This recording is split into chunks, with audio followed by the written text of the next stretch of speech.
अस्सलाम वालेकुम। मैं हूं आमर फयाज मलिक और आप देख रहे हैं मेरा फेसबुक और यूट्यूब चैनल। आज मेरे साथ एक ऐसी शख्सियत मौजूद हैं जो तहरीक तहफ़्फ़ुज़ हुकूक लोअर बेल्ट के चेयरमैन हैं। बड़ी पढ़ी लिखी शख्सियत हैं शाहिद जमील कश्मीरी साहब। उनसे जानेंगे कि जो तहरीक तहफ़्फ़ुज़ है, कुछ लोगों का आजकल उसके बारे में ऐसा ख्याल है कि शायद वो फौज शुदगान में से है। क्या ये हकीकत है इस बात में, या बल्दियाती इंतखाबात में कुछ कंट्रोवर्सी रही?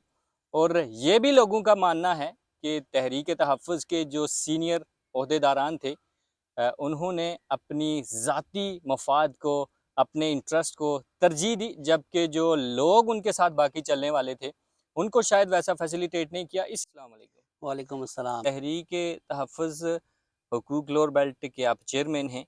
ये तहरीक कहीं गायब है और फ़हीम रब्बानी साहब की बी टीम कंसीडर होती है। थैंक यू सो मच आमर भाई, सबसे पहले कि आपने एक अपॉर्चुनिटी दी कि जो अपने व्यूज़ हैं उनको पब्लिक के सामने लाया जाए, एक्सप्रेस किया जाए। सबसे पहली बात तो ये है कि मैं थोड़ा-सा बैकग्राउंड कॉन्टेक्स्ट में जाऊँगा कि हमने तहरीक जो है ना क्यों लॉन्च की। सही। इसको लॉन्च करने का हमारा जो सबसे बुनियादी मकसद था वो ये था कि हल्का जो बलोच है उसके अंदर एक लोअर बेल्ट है। यहाँ पे जो अवाम है उनको बुनियादी हकूक़ से हमेशा से हर वक़्त जो है ना वो महरूम रखा गया। और आज के दौर में मैं समझता हूँ कि बुनियादी जो हकूक़ हैं उसमें इसमें आप कह सकते हैं कि तालीम, ठीक अच्छी है। सेहत, पीने का साफ़ पानी और अच्छी जो है ना वो कम्युनिकेशन के लिए सड़कें बड़ी ज़रूरी हैं। जी हाँ। आप अगर देखें तो ओवरऑल इंफ्रास्ट्रक्चर जो है ना बिल्कुल ख़राब है, डाउन है। और उस हिसाब से जिस तरह की अगर आप कंपैरिज़न करें इस लोअर बेल्ट का हल्के के अंदर ही देख लें, ठीक है। डिस्ट्रिक्ट वाइज़ कंपैरिज़न करेंगे तो वो तो सनअती ओवरऑल बहुत ही बैकवर्ड है। लेकिन अगर हम सिर्फ़ हल्के के अंदर देखें तो हम बहुत ज़्यादा बैकवर्ड है। उस सिलसिले में फिर हमने सोचा कि एक ऐसी तहरीक, एक ऐसी ऑर्गनाइज़ेशन ज़रूर होनी चाहिए जो लोगों को उनके हकूक़ के बारे में बताए कि आप को जो है ना अपने हकूक़ हासिल करने के लिए ज़रूरी नहीं है कि किसी एमएलए का, किसी सियासतदान का राइट या लेफ्ट विंग हो। ठीक आप है। अगर खुद भी कोशिश करेंगे और अगर आप खुद भी एक यकजां होकर, एक आवाज़ होकर मेहनत करेंगे, आवाज़ बुलंद करेंगे तो आपकी जो आवाज़ है वो सुनाई देगी। तो उस सिलसिले में फिर जब हमारी तहरीक बनी, ये पहला मैं पार्ट आपके सवाल का। सेकंडली जो आपने कहा कि एक बी टीम या खामोश आजकल सॉरी। सही है। तो मैं आपको बताऊँ कि जब हमने तहरीक बनाई, उसके बाद हमने जो हमारा जो मशावरती ग्रुप था उसमें ये डिसीजन हुआ कि सबसे पहले जो हल्के के जो वज़ीर कानून है उनको जाके एक फ़ोरम के थ्रू, एक जो है वो डेलीगेशन के थ्रू अपने जो है वो मुतालबात रखें। ठीक है। इस सिलसिले में हमने साहब वज़ीर कानून फ़ारूक अहमद ताहिर के साथ हमने जो है ना वो कश्मीर हाउस में मुलाकात की। ठीक तो है। जिसमें जो है ना हमारे मुतालबात नहीं सुने गए और आप कह सकते हैं कि वहाँ पे उल्टा ये कहा गया कि आप जो है ना वो हमारे खिलाफ हैं, हमें बदनाम करें। जबकि हम यही कह रहे थे जी हमारे ये मसाइल है, आप हमें कोई डेडलाइन दे दें, हमारे साथ पॉज़िटिव होके आप चलें, लेकिन हमें कोई ऐसी बात नहीं बताई गई। तो हम फिर वापस आ गए, हमने जो है ना बाकायदा एहतजाज का सिलसिला शुरू किया, हर फ़ोरम पे हमने अपनी आवाज़ बुलंद की और हम कामयाब भी हुए कुछ चीज़ों पे। ठीक है। अब जब गवर्नमेंट चेंज हुई, इलेक्शन हुए, पीटीआई गवर्नमेंट आ गई। आप इस चीज़ को रिसर्च कर लें इसके ऊपर कि हमारी जो तहरीक है इसमें हर पार्टी का मुस्लिम कॉन्फ्रेंस के लोग मौजूद हैं, इसमें पीटीआई के लोग मौजूद हैं, इसमें नून लीग के भी लोग भी मौजूद हैं, इसमें ठीक पीपल है। पार्टी के लोग भी मौजूद हैं, ग्रुप सही में है। भी लोग मौजूद हैं। बिल्कुल, बड़ा तफ़सील से मैंने आपका जवाब सुना, क्योंकि आपकी जो तहरीक है, आपकी नहीं है, लोअर बेल्ट के सारे लोगों की है। आपने लेफ़्ट राइट विंग की बात की है। आपने कहा कि सारी पार्टियों के लोग मौजूद हैं, नो डाउट। लेकिन मैं ये कह सकता हूँ कि कोई भी पार्टी, कोई भी ऑर्गेनाइज़ेशन, कोई भी ऐसा इदारा, उसकी सीनियर लीडरशिप ही उसका रास्ता मुतय्यन करती है कि ये किस तरफ जा रही है या ये किस तरफ है। लेकिन अभी सारे लोगों के सामने है, लोग ये बात करते हैं अल्टीमेटली कि तहरीक के जो सीनियर मेंबरान हैं, उसमें आप हुए चेयरमैन तहरीक, और भी बहुत सारे लोग हैं। एक दो लोग पीआरओ हैं और आप चेयरमैन हैं, आपको भी लोकल कुछ चीज़ें मिली। आप सब लोगों को फैसिलिटेट किया, लेकिन जो बाकी लोग हैं वो स्टिल वहाँ के वहाँ हैं।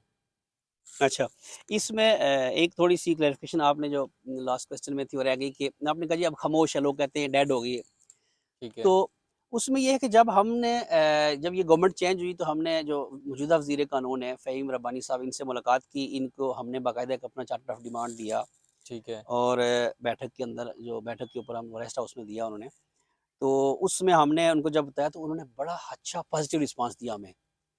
अब देखें एक जब जेस्चर पॉजिटिव आ रहा हो, जब एक एक कोई भी जो रहनुमा है वो कह रहा है कि आपके जो मुतालबात है, अवी मुतालबात है वो हम पूरा करेंगे। तो ये बेटर नहीं है कि हम फौरी तौर पे नहीं, हम कहें नहीं जी हम वेट नहीं कर सकते, आज ही करें, वरना हम कल से एहतजाज शुरू कर रहे हैं। हम वेट एंड वॉच वाली पॉलिसी हमारी, अभी जो रिसेंटली मेरी बात हुई है 2 वीक पहले उनसे, उन्होंने कहा जी कि मैं जो नालिया कॉलेज में जो स्टाफ का मसला है उसके लिए मैं देख रहा हूँ। देखिए मेरे ख्याल में लेक्चर की सही है। अपॉइंटमेंट हो गई है, एक लेक्चर वहाँ ठीक पे है। माशियात का आ गया है। एग्जैक्टली डोंट नो, लेकिन एक लेक्चर वहाँ पे आ गया है। तो उस सिलसिले में जब एक बंदा पॉजिटिव रिस्पॉन्स आपको दे रहा है, आपके मुतालबात भी सुन रहा है, आपको रिस्पेक्ट भी दे रहा है वो, और कंसिडर भी कर रहा है, और आपने खुद ही कहा कि देखिए जब हमारा जब हम उनके पास बैठक में गए, उन्होंने कहा जी कि आपको ये ना लगे कि वज़ीर कानून आपकी कोई बात सुन नहीं रहा, तो आप ठीक है। अपने 2 बंदे हमारे साथ लगा दें ताकि वो हम पे देखें, हम पे नज़र रखें, और आपकी काम जो है लोअर बेल्ट के वो जल्दी हो जाए। सही। तो उस वजह से उन्होंने हमारे 2 बंदे अपने साथ रखे। और उसके बाद क्या है कि जो आपने बात की कि नवाज़ा, देखिए जो अब तक मेरे ख़्याल में अगर हमारे जो 2 पीआरओज़ हैं या हमें जो भी उन्होंने कोई प्रोजेक्ट दिए, कोई ऐसा ब्रेक थ्रू तो कोई नहीं, लेकिन जो भी कोई दिया वो इज्तिमाई प्रोजेक्ट। अगर हमारे इलाके में कोई स्कूल है, जिसकी नए स्कूल की मंजूरी हुई है, अगर सड़क है तो वो इज्तिमाई सड़क है, उस पे किसी अकेले बंदे का नहीं होता। देखिए आपको मैंने पहले ही कहा है कि एक लेफ्ट राइट विंग की बात की है। आप हिस्ट्री देखें ना, नज़र दौड़ाएँ ना, तो आपको सवाए चंद खानदानों के किसी और का कुछ नज़र नहीं आएगा। यहाँ पे लोगों के ज़ाती काम हुए हैं। बिल्कुल, शाहिद अभी साहब, नहीं, ऐसा लेकिन कुछ भी नहीं हो रहा है। शाहिद साहब मैं इस कॉन्टेक्स्ट में बात कर रहा हूँ कि आपने बिल्कुल कहा कि कोई भी तहरीक उसका जानदार होना, उसको न्यूट्रल होने की निशानी होती है। लेकिन मैं ज़ाती हैसियत में बात कर रहा हूँ कि जितने भी सीनियर ओहदेदारान हैं, जो इस वक़्त के सिटिंग मिनिस्टर हैं, उनके साथ एफ़िलिएट हैं, और उनके साथ अगर ये बेहतर होता कि आप तहरीक उनको आप उनके प्लेटफ़ॉर्म से, तहरीक-ए-इंसाफ से किसी ऐसी अपॉर्चुनिटी को अवेल ना करते, आप वैसे ही न्यूट्रल रहते जैसे नून लीग में थे, आपका एहतजाज और स्ट्रांग होता। अच्छा देखिए बात ये है कि जब तहरीक में मुख्तलिफ पार्टियों के एक गुलदस्ता है, ये मुख्तलिफ पार्टियों का, जब लोग शामिल होंगे तो उनकी अपनी पार्टी के साथ तो एफ़िलिएशन होगी ना, वो ख़त्म तो हम नहीं कर सकते। ठीक है। सियासी तौर पे हर बंदे की वाबस्तगी है, तो वो उस हिसाब से है। सेकेंडली हम तहरीक पीटीआई की गवर्नमेंट है उनकी, हमने अल्टीमेटली अपने मुतालबात उन्हीं को रखने, तो डेफिनेटली हमारा उन्हीं की तरफ झुकाव होगा कि ज़रा हमारी बात सुने, हम लड़ाई तो नहीं कर सकते, पहली बात।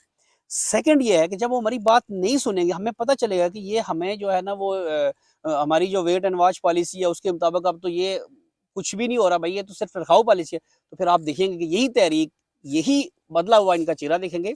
सेकेंडली लोअर बेल्ट को छोड़े पूरे आज़ाद कश्मीर में 1.5 साल के अंदर आप देखेंगे पीटीआई गवर्नमेंट ने कितने काम किए। मुझे नहीं लगता कि बल्दियाती इलेक्शन के अलावा इनके पास कोई ऐसी चीज़ है। उसकी सही। वजह क्या है कि 4 दिन पहले आप अगर हमारे वज़ीर-ए-आज़म की बात जो उनका बयान आया वो सुनते, तो उसमें उन्होंने कहा जी कि वफाकी हुकूमत फंड्स ही नहीं दे रही है। जबकि ऐसा पहले ना पीपल्स पार्टी की गवर्नमेंट में हुआ है, ना पीटीआई गवर्नमेंट में।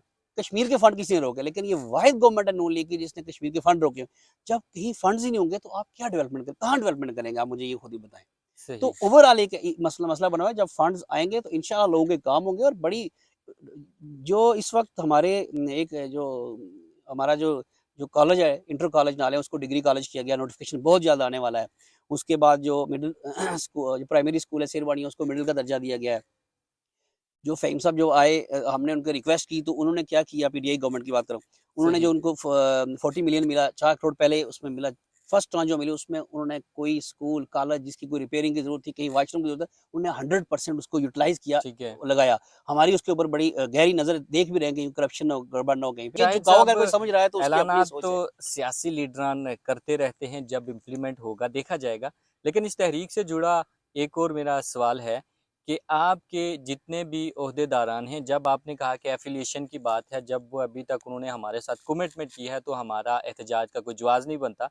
लेकिन ऐसी तहरीक का क्या फ़ायदा जब आप उनके साथ एफ़िलिएट हो गए और अपने तहरीक के उन्हीं लीडरान को, ऐसे जिनको आपने लोकल मेंबर के टिकट दिलवाए या डिस्ट्रिक्ट काउंसलर के दिलवाए, किसी एक को भी आप कामयाब नहीं करवा सके, ऐसी तहरीक का फ़हीम साहब को फिर क्या फ़ायदा है देखें कि आप उनके साथ जुड़ें या ना जुड़ें? देखिए जो हमारी, मैं फिर क्लियर कर दूँ कि हमारी तहरीक गैर सियासी है, तो हमने तहरीक के फोरम से तो इलेक्शन ही किसी को लड़वाया कि वो हारने जीतने का फैसला होता। मेरे ख्याल से वैसे गैर सियासी तो नहीं है, क्योंकि जितने भी ओहदेदारान थे उनको पीटीआई की तरफ से देखें कहीं ना कहीं देखें, एक दो पीआरओ एडजस्ट हो गए। आप चेयरमैन तहरीक हैं, आपको स्कूल का गिफ्ट मिला, अपने घर के पास रोड का गिफ्ट मिला, एक दो मेंबर तीन मेंबर्स को लोकल उम्मीदवार के टिकट मिल गए, एक को डिस्ट्रिक्ट काउंसलर का मिल गया जो तहरीक के पहले से पीटीआई थे, तो देखिए गैर हमारे सियासी तो ना साथ हुई है। नून लीग के भी शामिल थे कुछ लोग, उसके बाद पीटीआई के। देखें जब आपके लोग अपनी इंडिविजुअल हैसियत तो खत्म नहीं कर सकते ना, वो सही। किसी सियासी पार्टी से अगर वो मुंसलिक है तो वहाँ पे उन्होंने वो उस पार्टी में अपनी खिदमात के एवज अगर कोई लिया, तो आप ये नहीं कह सकते कि तहरीक की वजह से उनको मिला। नो, तहरीक, मैं आपको फिर बता रहा हूँ कि जब आप अगर हमारे काम ना हुए तो आप देखेंगे कि तहरीक दोबारा से हमारा अभी भी अगर हम कभी सर आपको ये मौका मिला, शायद साहब आपकी हम बात काट ये रहा हूँ, कब तक एक्सपेक्ट करें कि आपका वही रिएक्शन वही आएगा? वही बता, अगर कभी आपका मौका मिला, आपको मौका मिला, तो आप जब हमारी मीटिंग्स होती हैं वज़ीर कानून के साथ, तो हम जाके वहाँ हमारी बात देखिएगा, सुनिएगा, फिर आपको पता चलेगा क्या हम उनकी बी टीम है या वहाँ पे हम अपोजिशन की तरह। हम में से कोई भी ऐसा नहीं है कि जो आप कहें कि कोई चापलूसी कर रहा है। हम बड़ी वाज़ेह बात करते हैं और बाहर भी करते हैं, वहीं वहाँ भी वही करते हैं कि हम जब तक हमारे काम नहीं होगा, हमारे पास कोई चीज़ नहीं होगी, क्योंकि लोग अब जो अपोजिशन है ना, मैं समझता हूँ आपने तहरीक की बात की, अपोजिशन मुर्दा है, तहरीक फिर भी ज़िंदा है कि लोग उसकी शाहिद तरफ देख रहे हैं। साहब, आपने मीटिंग की बात की वज़ीर कानून के साथ, मीटिंग खेलने से कुछ नहीं होगा। कहते हैं action speak louder than word. जब प्रैक्टिकल होगा हल्के के अंदर, लूर बेल्ट के अंदर अगर काम होगा, हम तब देखेंगे। लेकिन मैं अभी एक और बात करूंगा कि आपके एक local BD member Halim Qureshi साहब, आपने उनको टिकट दिलवाया या उन्होंने टिकट उनको मिला, लेकिन काफ़ी वावेला हुआ सोशल मीडिया पे कि आपकी वाल से भी मैं देख रहा था और बाकी मुख्तलिफ कबाइल की तरफ से भी, जो कि नहीं होना चाहिए था। लेकिन आपने कहा कि बरादरी की वजह से हार गए, कि हलीम कुरैशी साहब कुरैशी थे, उनको मलिक बरादरी ने वोट नहीं दिया या राजपूत बरादरी ने वोट नहीं दिया। क्या ये बात आप जैसे लोगों के मुंह से कहना अच्छी बात है? देखें अमर भाई, हकायक को जो है ना वो नज़रअंदाज नहीं करना चाहिए। सही। जो हकीकत है ना उसमें ये है कि कोशिश की गई है, जो कुछ ऐसे लोग थे जो अपोजिशन के थे और जिनकी ये कोशिश थी कि उन्होंने बरादरी की सियासत खेलने की कोशिश ठीक की है, है। लेकिन जो आवाम थी वो समझ गई थी और अच्छी खासी आवाम ने हमारा साथ दिया है। लेकिन एट द एंड देखें ना उसका सबूत है। आप कहते हैं ना कि अगर ऐसी बात की सबूत है, उसका ये है कि जो हमारा पोलिंग स्टेशन था वहाँ पे जो हलीम कुरैशी साहब पीटीआई की तरफ से थे उनको 154 वोट मिले, ठीक है। और जो लोकल काउंसिलर की सीट पे जो मलक नार साहब थे उनको 211 वोट मिले, 211। सेम पार्टी की तरफ से जो कि सरदार नज़ाकत साहब से उनको 94 वोट मिल रहे हैं, सही पार्टी है। बेस की बात कर रहा हूँ, और जो नून लीग के थे और जो पीटीआई के थे फराज साहब उनको 134 वोट मिल रहे हैं। ठीक तो है। अगर ये बरादरीज़म ना होता, तो पार्टी बेस पे होता, तो फिर हम्म। ज़ाहिर है नज़ाकत साहब को वो भी नून लीग की सीट वहाँ पे लीड तो कर लेनी चाहिए थी ना, ठीक है। लेकिन ऐसा कुछ भी नहीं हुआ। बहरहाल अपर लेवल की गेम है, हमने उस तरह से लोग माशाल्लाह लेकिन लोगों ने हमारा बड़ा आपकी साथ दिया है। आपकी कुरैश फैमिली ने बनारस साहब को वोट दे दिया है देखिए और जमहूरियत उसको है, दे उनको सकते हैं, वोट हमने मिले। तो हाँ। बरादरी की सियासत की ही नहीं, तो अगर हमारी बरादरी ने दिया तो उन्होंने अपनी, देखें वोट जो है हर बंदे का बुनियादी हक है, वो ज़ाहिर है ऐसे वो भी आए थे अशखास को भी मैं सर मैदान में। देखता रहा जो शायद आउट ऑफ कंट्री हैं या इस वार्ड से भी रिलेट नहीं करते, जिनका वोट भी नहीं है, वो भी ऐसी पोस्ट करते रहे कि बरादरीज़म को प्रमोट किया जा रहा है। लेकिन दूसरी तरफ आप इस चीज़ से एग्री करेंगे कि इस लोअर बेल्ट में सरदार बरादरी, मलक बरादरी है, राजपूत फैमिली, जो बड़ी तीन फैमिलीज़ हैं, लेकिन उन्होंने आपको तहरीक का चेयरमैन बनाया, तब आपने कभी नहीं कहा कि मैं इनका शुक्र अदा करता हूँ? देखिए हमने इनका शुक्रिया भी अदा किया है और अब भी हम कह रहे हैं, एक पोलिंग स्टेशन की हमने आपको बात की, ओवरऑल अगर देखा जाए तो कहीं भी बहुत कम कम सतह पे जो है ना ये चीज़ें हुई हैं। लेकिन मैं समझता हूँ कि जितनी तालीम ज़्यादा हुई है आज़ाद कश्मीर के अंदर या हुँ। हमारे इलाके के अंदर, उतना ज़्यादा ये जो है ना ये ब्रादरीज़्म ये खुल के सामने आया है। और सही। एक बड़ी मैं समझता हूँ कि एक लानत है माशरे के लिए, उसकी तरक्की के लिए, अगर आप इसको लेके, तो हमने इस वजह से कभी भी नहीं कहा ब्रादरीज़्म को का हवा दी या कोई किया कि भाई हमें फ़ायदा हो। हमने कहा कि ये माशरे की बेहतरी के लिए हमने बात की कि इससे निकलना होगा, चाहे वो हमारी बरादरी को नुकसान हो रहा है, दूसरे की बरादरी को फ़ायदा हो रहा है, अगर जो चीज़ बेहतर हो रही है तो उनको होना चाहिए। कुछ ऐसा भी है कि आप के ऊपर ये इल्ज़ाम है, आप तहरीक के चेयरमैन हैं, फ़हीम साहब की बी टीम इसलिए आपको कंसिडर किया जा रहा है लोगों के दरमियान में कि उन्होंने आपको ज़ाती तौर पर आपके मोहल्ले में पक्की पुख्ता सड़क दी है और वहाँ पे एक प्राइमरी स्कूल दिया गया है और वहीं के ऊपर आपकी वाइफ की अपॉइंटमेंट भी हुई है और ये रोड भी आपके नाम से मुंसलिक की जा रही है। वहाँ पे प्राइमरी स्कूल की क्या ज़रूरत है, कहीं और पे भी हो सकता था। आपके वॉकिंग डिस्टेंस पे ये गर्ल्स प्राइमरी स्कूल है जिसको मिडल हो जाना चाहिए था, इससे बेहतर था कि आपके घर के पास, और तालाब आपके घर के पास कोई मंजूर हुआ। बहुत सारी बातें हैं, ये सारी आपके साथ जुड़ी हुई अच्छा, हैं, इनको अच्छा, आप कैसे इसका कहेंगे इसका मैं कि जवाब देता हूँ आपको। चलो अच्छा हुआ आपने क्वेश्चन कर दिया।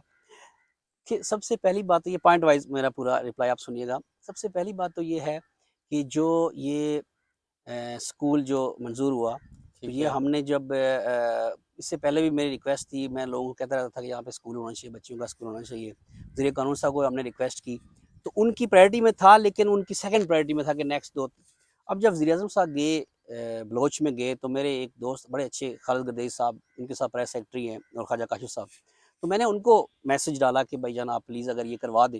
उन्होंने वहाँ पे ऐलान करा दिया। Otherwise we were not expecting कि ये 1-2 साल में मज़ीद होगा। वज़ीर आज़म साहब ने वो जब उन्होंने कहा जी कर दें, और वो जो स्कूल है वो हमने बन बाज़ार में बनाना है, मेरे घर में नहीं बनेगा या घर के पास नहीं बनेगा। सही वो है। बन बाज़ार सेंटर में आता है हमारा, जो वहाँ पे सेर है, ससाला है, नक्कर बाड़ियाँ है, प्लस जो है वो आप कह सकते हैं कि गुलशन आबाद वहाँ पे, उनके बिल्कुल मिडल में आता है। पहली बात है वहाँ पे बनाना है हमने, ठीक है? वो मेरे घर के पास नहीं है।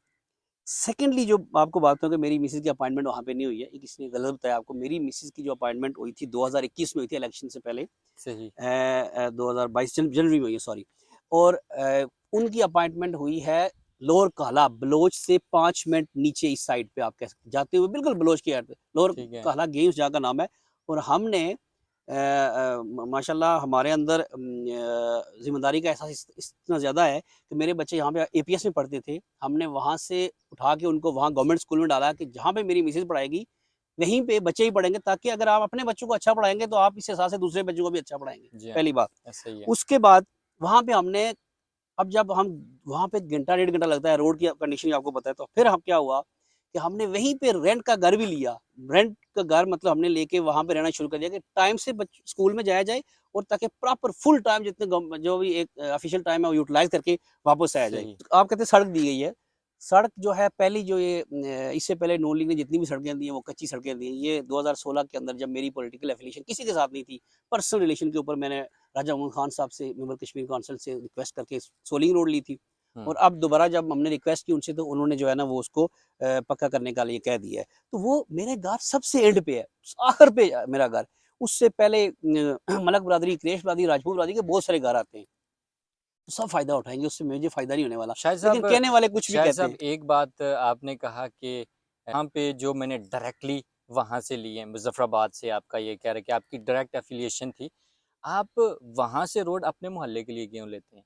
आपका असर रसूख़ है, आप इलाके के किसी ऐसे पसमानदा इलाके में उस प्लान को वहाँ पे एग्ज़ीक्यूट कर सकते हैं। वो पहाड़ी में कहावत है कि अन्ना बंडे रेवड़ियाँ, मुड़ी अपने की वो रेवड़ियाँ बंडे। तो इस जो चीज़ उठाती है, उठा के आप अपने उस नक्कर बंडिया मोहल्ले में ले जाते हैं। देखिए, हमारा जो मोहल्ला, आप इससे पहले देखें कि आज तक मुझे नहीं लगता कि गुज़श्ता 40-50 सालों में वहाँ पे कोई एक भी कोई ऐसा प्रोजेक्ट मुझे दिखा दें, किसी गवर्नमेंट ने दिया हो।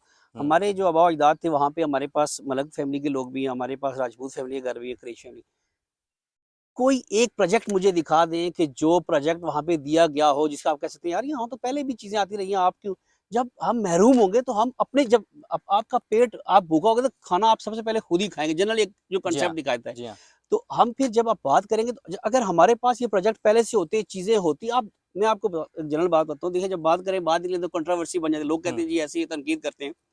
1988 में नाले बाज़ार में बिजली आई है। जी हाँ, 2002 में हमारे घर में, हमारा घर कितना दूर है बाज़ार से? देखा होगा आपने, वॉकिंग डिस्टेंस पे है। वॉकिंग डिस्टेंस है। किसी ने कोशिश नहीं की। भई आप कर सकते थे ना कि यहाँ पे भी आप 14 साल क्यों लगे इस बिल्कुल। चीज़ को?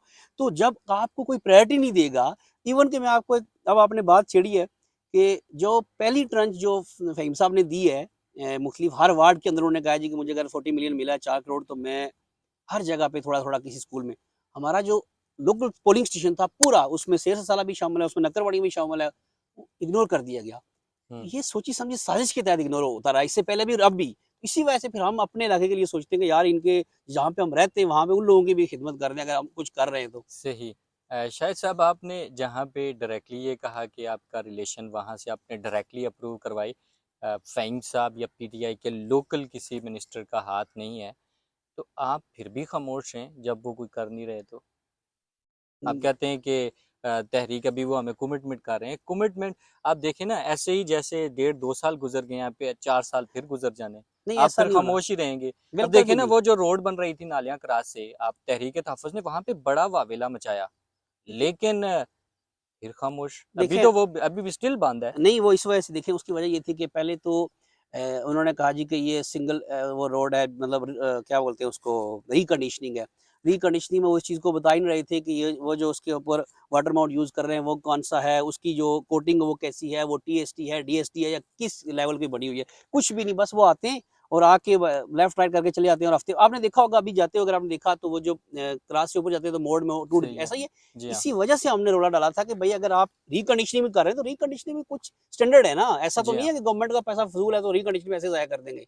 उसके भी स्टैंडर्ड है। हमने कहा था उसका रोड का लेवल देखो, उसके ऊपर जो वाटर माउंट यूज़ कर रहे हो उसका देखो, इधर उसके ऊपर कौन-सा आप वो जो वाइब्रेटर चला रहे हो या वैसे ही कोई रोलर चला रहे हो, क्या जी चीज़ है? हाँ। जब हमने उनसे ये सवाल पूछे, हमने शो डाला कि भाई ये काम सही नहीं हो रहा है, कच्चा पत्थर इस्तेमाल हो रहा है, चीज़ें इस्तेमाल हो रही हैं, तो फिर उन्होंने काम रोक दिया। फिर बजट की वजह से ये हुआ कि वो जो रेट रिवाइज़ हो गया, मतलब जब उसने कोटेशन भरी थी, तो सीमेंट का जो रेट था वो था 500-600, अब वो 1000 के पे गया हुआ है। तो ये उनका आपस में केस चल रहा था कोर्ट में, वो भी फैसला हो गया, बहुत जल्द काम शुरू हो जाएगा उसका इंशाल्लाह। तहरीक के प्लेटफॉर्म से मेरा आपसे लास्ट क्वेश्चन है शाहिद साहब, कि कब तक एक्सपेक्ट करें, आप कितने टाइम तक और वेट करेंगे? अगर फ़हीम साहब काम नहीं करते तो आप अपना एहतजाज रिकॉर्ड करना देखें शुरू कर देंगे ये या ऐसे ही खामोश एक रहेंगे? तो हमें जो मिला है मैसेज के उसके लिए देखें हेड ऑफ़ द स्टेट जो खुद कह रहा है कि फंड्स नहीं है हमारे पास, ठीक है? अगर फंड रिलीज़ हो जाते हैं, हुँ। इन केस के फंड रिलीज़ हो जाते हैं, ठीक हो गया? उसके बाद हम देखते हैं कि फंड रिलीज़ होने के बाद भी 2, 4, 6 महीने हो गए, हम बिल्कुल खाली हैं। तो फिर आप देखेंगे कि तहरीक जो है ना वो अपोज़िशन तो फ़ौत हुई है लेकिन हम फ़ौत नहीं होंगे। लेकिन ये देखें कि जो जिस तरह कहते हैं ना कि बारिश का पहला कतरा, नालिया कॉलेज में अगर कोई प्रोफ़ेसर लेक्चरर की अगर वहाँ पे अपॉइंटमेंट हुई है तो ये आप कतरा ही समझ लें, काम होंगे और होना शुरू हो गए। आप आपने चलो पूछा मुझसे, मुझे ये नहीं बताएँ, शाहिद साहब, मैं फिर आपसे यही क्या ये सवाल डिग्री करूँगा। कॉलेज होना काम नहीं है क्या? बिल्कुल काम है, लेकिन जब एग्ज़ीक्यूट होगा प्लान, लेकिन प्रैक्टिकल होगा तब। लेकिन ओके। पाकिस्तान की सियासत 70 सालों से ऐसे ही रोना रो रहे हैं कि जी पैसा नहीं है, पैसा मिलेगा तो हम आगे देंगे, और आज़ाद कश्मीर की गवर्नमेंट का बजट तो नाला लेई के बराबर भी है शायद। तो अब तो वो वैसे ही रोते रहते हैं कि अब बजट नहीं है। अब ये बज अवाम की ज़िम्मेदारी है इन नुमाइंदों को इक़्तिदार तक पहुँचाना। अब उनकी ज़िम्मेदारी है बजट वो कहाँ से लाते हैं। अवाम को काम चाहिए ना।